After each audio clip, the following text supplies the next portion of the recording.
Hey guys, it's Jessica, and if you're anything like me, you are always looking for new ideas of things to keep it fresh and interesting in your speech room, and I'm going to share a few of the biggest hits from this past month in my speech room. It is the end of August when I'm filming this, so we have just started back to school, and I've done a couple of different activities that my students have loved, and I'm going to share them with you so you can share them with your students and see if your students love them too. Okay, so first I have done this, what I call a giant tape ball game, and I will link it up here. I've already made a video for you. It's part of my movement playlist for speech therapy.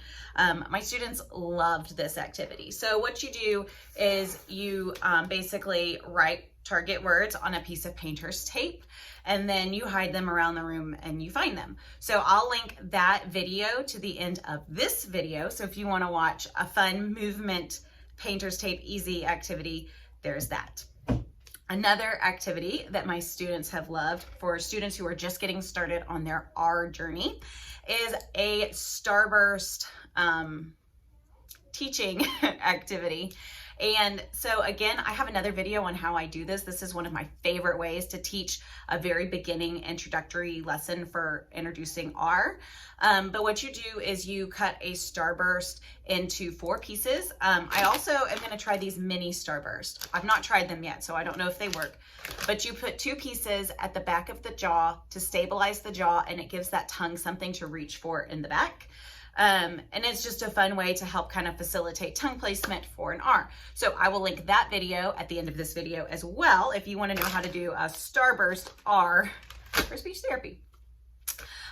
Next, for books, we have been loving Pancakes for Breakfast. Pancakes for Breakfast by Tomie dePaola. This is a wordless book, and I love using wordless books in speech therapy. I'm always looking for them because they're great for targeting articulation. They're great for targeting sequencing. They're great for targeting vocabulary. They're great for just thought organization and creativity and all kinds of great stuff. So we have been having a lot of fun with this one this month as well so far. And then finally, I always seem to be having a lot of kids who are working on final consonant deletion. And so I bought this is by Adventures in Speech Pathology. And I bought this a couple of years ago after I saw her speak at the SLP Summit for, it's a minimal pairs,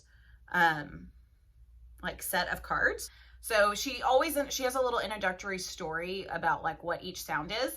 And then she has minimal pair cards for all of the different kinds of phonological processes.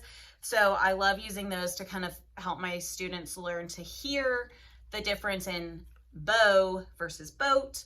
And we sort them. We've been sorting them lately, and then we practice saying them to make sure we're getting the tail sound. So I have found myself going back to her cards many, many times.